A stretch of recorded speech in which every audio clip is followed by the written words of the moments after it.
Hello everyone, welcome back to the channel again. So in this video, I am going to review a book which is helpful for physios, for rehabilitation specialists, and especially for the cupping therapists which are out there and they have done some workshops, some certification, but never got a time to read the books. So this book is for you. The name of this book is Cupping Therapy for Muscle and Joint Pain, and this is written by Kenneth Choi. So the Kenneth Choi is a very good author because he has actually blended or bridged the gap between the traditional Chinese medicine and the modern medicine. And as you know, cupping therapy has been used for many years to treat the pain and improve the circulation. Kenneth Choi take this traditional wisdom and apply it scientifically and explaining how negative pressure can work on fascia and muscles and joints, and it can provide the positive effects. So the book covers different types of cup like glass cup, silicon cup, magnetic cups, and different techniques of the dry cupping, wet cupping, and different fire cupping, also different types of cupping, and clinical applications for the neck pain, back pain, shoulder pain, and dysmenorrhea, amenorrhea, and different kind of diseases. Almost every kind of diseases which you can find, and it's astonishing that you will find different gynae diseases also in this book, like chronic pelvic pain, and which you have never heard that cupping can treat these kind of pains. Okay, and most importantly, safety protocols and the contraindications are also given in this book.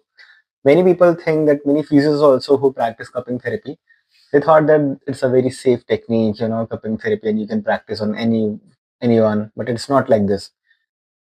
It's a dangerous technique also. If you know how to do this correctly, then only I advise you to go for it. Otherwise, I never ask my students or anyone to go for cupping therapist. And if you want to learn three things from this book is, first thing is, negative pressure is a positive change. Okay, so cupping increases blood flow, reduces trigger points, and enhances the tissue mobility. Second thing is, targeted application matters. So it actually matters where you are placing your cup.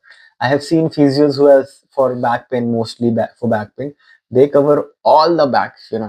Like they don't even leave any inch in the bag where the cup is not placed. So it's all full of clubs, and I think it's a wrong, because after reading these books, and this is not the single book which I have read in cupping therapy. I'll be telling more book about the cupping therapy, but uh, in none of the book it has mentioned that you have to cover whole of the book back.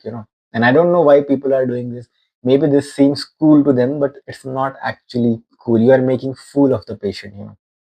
And even if you ask them, patient gets better after doing this application. Patient will get better even after you do anything.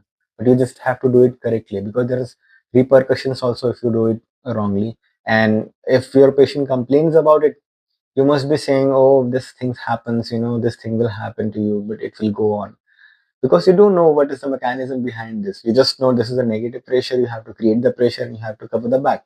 It's not like this. There are different points, different meridians, you can say meridian chain meridians in the body. So you have to read all these things.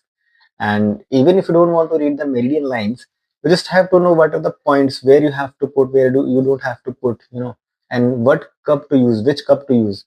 There's a mention of every cup name on the cup, because people don't uh, give importance to that cup. They say, okay, wherever you put, you can put it. That's not like this. Cupping is a very, very important therapy, and it has been proven from a long time. And the people of Punjab and Pakistan and other people also, they were using it from a long time, and it was from a Chinese traditional Chinese medicine. As I already told in my videos that cupping therapy, dry needling therapy, and the taping therapy, this all comes from a traditional Chinese medicine, and now we are using it in the modern technology, along with different some modification and alterations, because these things actually work. In earlier time there were very good doctors who used to use all these things of techniques, and now we have a set of disciplines which are using all these techniques. So if you're a good physiotherapist and you know how to use it, you can do actually miracles with the patient. Even if you know any techniques, then you can do it. So cupping therapy is one of the techniques which you can use to different conditions. I don't want to spoil this. I don't want to turn this into a workshop video. And I actually take videos. I actually take workshops of this cupping therapy, and so my students has actually requested me to, sir, you have done many things in this area. Can you just provide me a workshop of it? So then that's how I started working on this topic. And when I gave the workshop, they said it was the best because I have covered all the topics like ice cupping, which they have never heard of it. Ice cupping, water cupping, fire cupping, and other types of cupping also. So, but they have never heard of. They have just heard of dry cupping and the wet cupping, which you also call it hejama. So, but I don't like hejama much because you have to draw the blood, and it's a loss for an anemic person.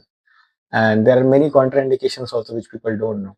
So it's good that if you'll read this book, you'll get more information about this book. But I know many people will still not read this book because it takes a lot to read these kind of books, and I have read it from first page to last page, and I'm so happy that I have read this.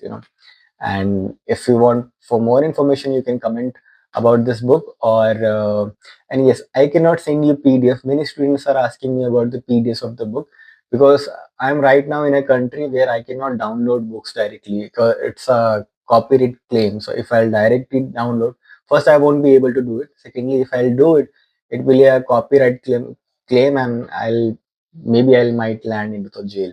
So these things are very strictly taken in the UK, and you can find it in India. If you can find in any website, you can find it and download it and read it, or you can purchase this book. It's very good to have a handy book. I have this book as a hard copy in my home in India. So if you're into rehabilitation, sports medicine, wellness, or physio, or anyone who's interested in learning, if you're a medical person, then if you're interested in learning, you can buy this book. So, and you can also DM me in Instagram or in YouTube also, and comment if you're interested to learning this technique from my workshop. So maybe in future I'll be giving some workshops about this technique. And if you want to see the feedbacks or some of the work I have done on this cupping therapy, you can always go to my channel Physio Basu in Instagram, and you can search in highlights also, and you can see some reels also. I might upload it in the YouTube after some time. First, I have just going through this journey of cupping therapy. So, guys, take care, and thank you so much if you have seen this video so far. Don't forget to subscribe to the channel, and take care. See you in the next video.